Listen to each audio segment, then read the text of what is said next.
Well, good morning. Welcome to Thoughts Can Change Your Life with me, Reverend Wolak. I'm here each and every day at 8 a.m. And together, we get to explore life. We get to ask questions. We get to find out ways about being more authentic ourselves. We get to find out ways to reclaim our power. We get to find out ways to let go of the shackles that we feel that we're bound by because of the expectations of society and others around us.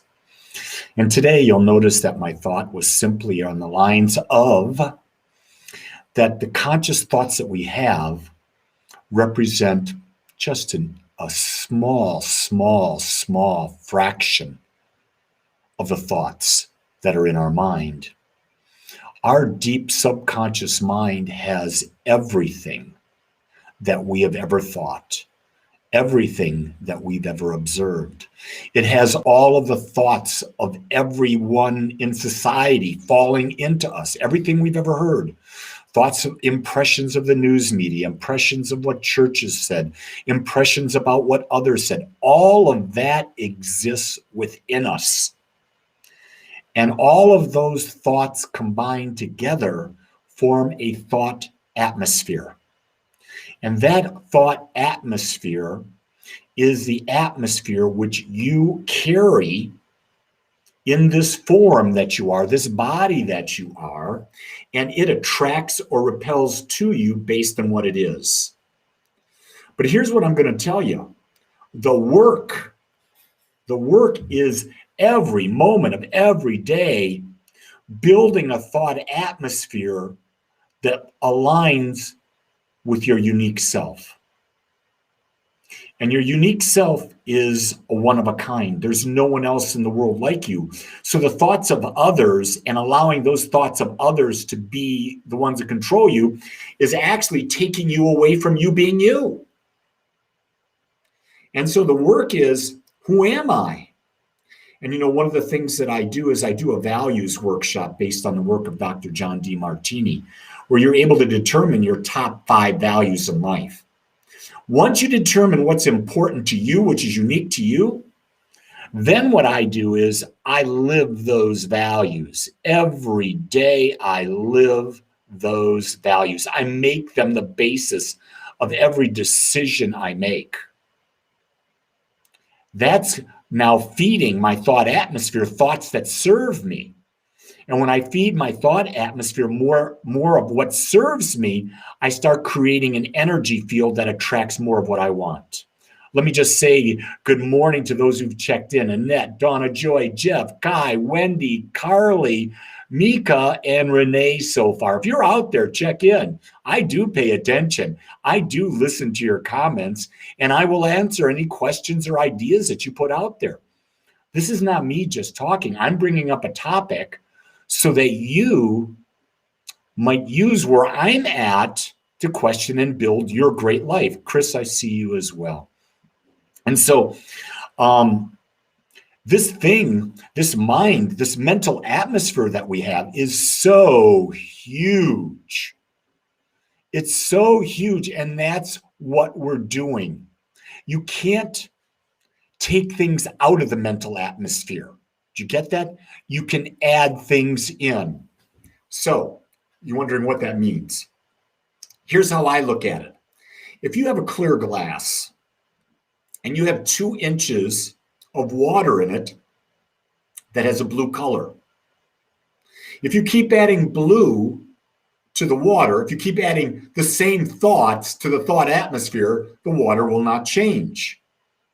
But if you start adding in yellow, the more yellow you add in without adding more blue, or more yellow than blue you add in, the water begins to change to green. So every day, realize that you're thinking about 60,000 thoughts. That's what science says, about 60,000 thoughts every day. Most of the thoughts that we think are habitual thoughts. We're just repeating the thoughts we had yesterday, the day before, the day before, the day before, the day before. So the key thing is, how can I take and change some of those 60,000 thoughts to be more in alignment for what I want. One of the ways is aligning with your top values and start putting all your focus there. Another is using affirmations. I use affirmations every day. I do 30 affirmations every day, at least. I do each of them 24 times. Why? I'm putting in yellow into my beaker. I want more green color in my life. I'm using green as symbolic here. It has no real meaning there. Although, what's sort of interesting is green is what? The color of the heart center, the heart chakra. And that's one of the things that I find in humanity today is that energy center that we call the heart center, we've got that baby blocked. We're so into our intellectual mind that we have stopped our heart center from feeling. And that's where our intuition comes. It's also the gateway from the upper mind to the lower mind. It's right in the center of us. So to have true energy flowing up and down in our energy centers, we've got to have a clear heart chakra. But that's a whole other discussion. When we get into the chakras. In fact, what's fascinating is my talk series on my YouTube channel, the chakra videos, are the ones that have gotten the most views of anything I've ever done. Just mind-boggling. Now, I'm not sure where they're all coming from. I don't know if they're coming from the East or what, but they're coming from everywhere. So Rose checked in, Cynthia checked in. I'm glad you people are joining me. Thank you. Hey, if you like this, today at 1:30 Central Time or 7 p.m. Central Time, I do an Agape gathering where we're on Zoom and we communicate, we share, we get to know each other. It's a social gathering. We laugh a lot. So if you're looking to be with like-minded people, you're welcome to join me, and you'll find those YouTube links. You can find them on Agape Spiritual Center Facebook page, on Lee Wolak Facebook page, or go to agapespiritualcenter.com. Click on the calendar. The links are there. And so the focus, changing your subconscious mind, that's the work. That is the work. And it's a lot of work. But you know what? It's worth it. Because the more work you do on the subconscious mind, the more unique you become. The more unique you become, your light gets brighter. The lighter your bright light becomes, you start attracting people who want to be with you, be like you. Not be like you, but be free like you. You attract people who want to be their authentic selves. And you see, that's one thing you've got to realize. If you want to be authentic, you got to accept everybody else as being authentic, which means what?